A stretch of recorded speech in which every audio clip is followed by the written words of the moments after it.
we have been hoodwinked, bamboozled, led astray, run amok, and flat out deceived. Oh my God, are you crying? No, it's just raining. What's that? What's that? What's that? What's that?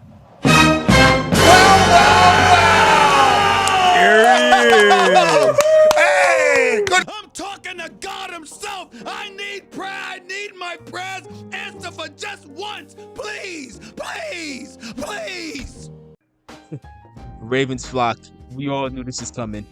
We all knew this is happening. You already know what time it is. It's official. Davante Adams is going to the Jets. He's not going to the Ravens.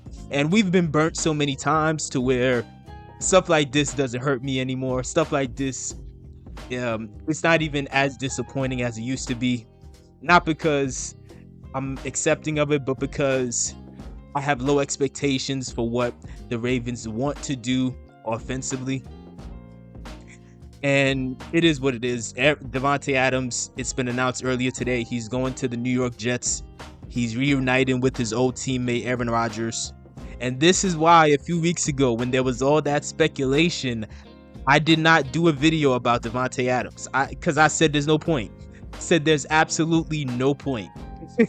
Like, Davante was out here looking for clickbait content. He's trolling. He's posting Edgar Allan Poe portraits. I said he is not coming to the Ravens.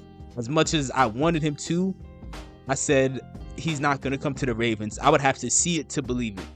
Even me making this video right now, the only reason I'm making this video right now is because something that really irritated me was in the few hours after it was announced that Davante Adams is going to the Jets, the Ravens, they put out a video in response to this saying, hey, the Ravens are betting on their receivers. They believe in their receivers. They're putting out what I like to call hope content, because they know a bunch of fans are going to be coping, so they're going to say a bunch of silly things about how, oh, well, how we couldn't afford him anyway. How are we going to get him any targets? He wasn't going to get any targets. He's going to be a diva. All these statements that are really just coping mechanisms. That's what a lot of fans are going to do, or we're going to do. And the Ravens, to help further feed that coping, they put out this video on a consistent basis.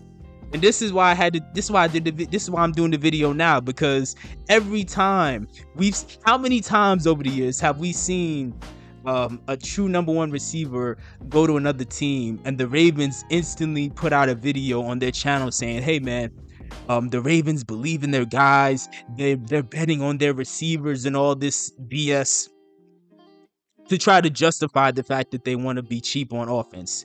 Now, luckily for the Ravens, this is a year where our wide receivers are actually showing up. And so that's also another reason why this doesn't sting as much as previous seasons, right? Because Zay Flowers, he's off to a good start this season. He's playing fairly well.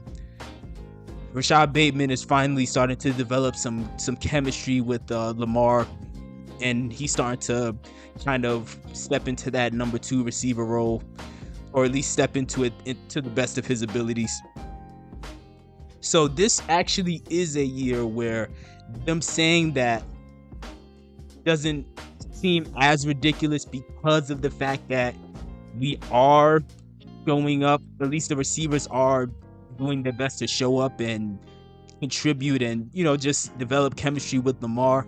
I have the issue with the Ravens year after year insulting our intelligence by putting out a video as soon as a premier player gets traded by saying, hey, we just believe in our guys. I don't like when they do that. I really don't like when they do that.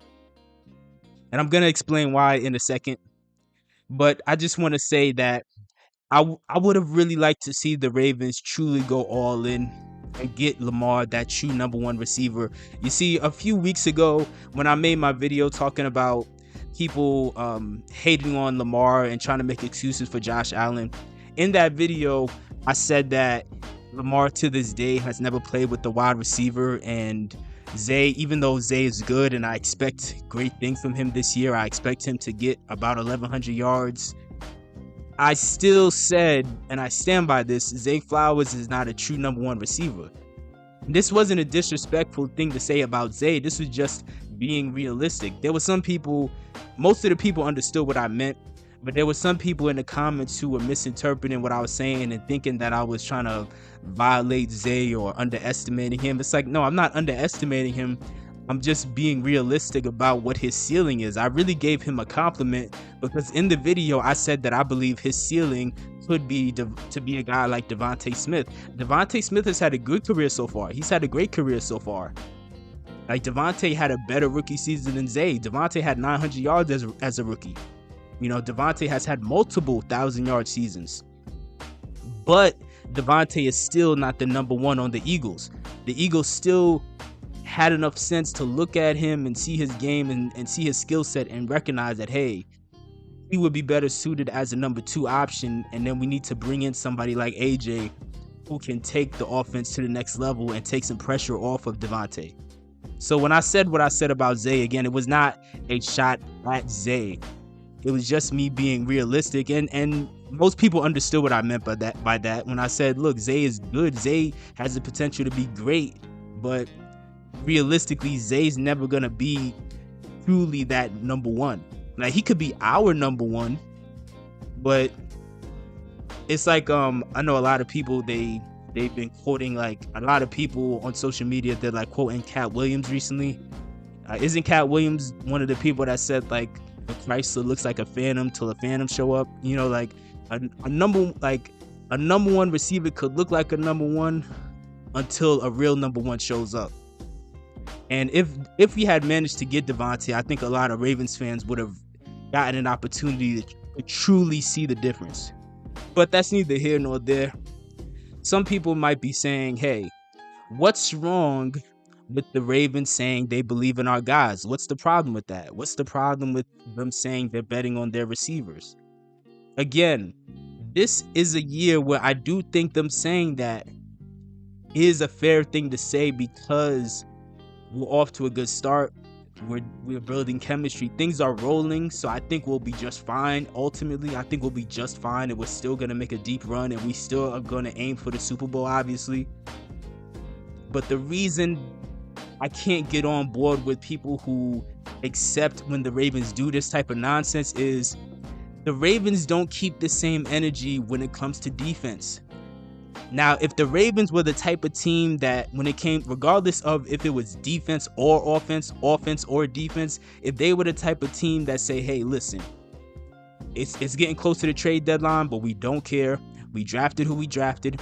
We signed who we need. We signed the key role players that we feel are going to contribute in the offseason, and we are going to just stick with them. If they were that type of team, I wouldn't care. But they have shown over the years that they're not that type of team. Because when Roquan Smith, there wasn't even rumors that Roquan Smith wanted to be traded or was going to be traded. And the Ravens still went out of their way to go get a guy that we really didn't need. And this was around the same time a bunch of Ravens fans were saying we can't get a receiver because we don't have the money. And then the Ravens proceeded to trade a 2nd and a 5th round pick for Roquan and then give him a $100 million extension. A $100 million extension that, mind you, a lot of Ravens fans are starting to call into question because week after week, everybody's questioning, is Roquan really that elite? And again, Roquan's not a bad player. But like I've said many times, when y'all made these ridiculous comparisons to Ray Lewis, y'all set him up for failure. But that's neither here nor there. Still, point is, if the Ravens were the type of team that had this same energy on offense and defense when it came to betting on their guys and trusting their guys, I wouldn't have a problem with them saying this for wide receivers. But they don't mean that. When they say that, they don't mean it. Why don't they have faith in Odafe Owe? Why don't they have faith in our edge rushers right now? We went out of our way to go sign Yannick Ngakoue and immediately thrusted him into the lineup. Now, look, to his credit, he's gotten off to a good start. But my main issue is, why didn't you just have faith that the defensive line without Yannick Ngakoue was still good enough? Odafe Owe was off to a good start this year. So was Kyle Van Noy. Madubuike and Travis Jones are terrorizing offenses. But still, they went out of their way to go get that guy. And you want to know what the most Ravens thing ever would be? I hope this doesn't happen. I'm pretty sure this isn't going to happen. But you know what would be the most Ravens thing ever? The most Ravens thing ever would be for them, the Ravens, to make a trade with the Jets to acquire Hassan Reddick. And then immediately give him like a $125 million extension. Hope that doesn't happen, but that is on the board. All in all, like I said earlier, I really didn't have much faith that we were going to get Davante Adams in the first place. This is one of the years where, despite this offense not having that true number one, I think we have more than enough pieces to, and not only more than enough pieces, we have more than enough chemistry to still make a lot of noise, put up a lot of numbers, and make a deep run and finally get over that hump. So overall, I'm still excited for this season. Let me know what your thoughts are in the comment section below. And let me know, did you at some point think that it was really a chance we could get Davante? And do you think we needed him in the first place? Because I know some people, they may feel like we just never needed him.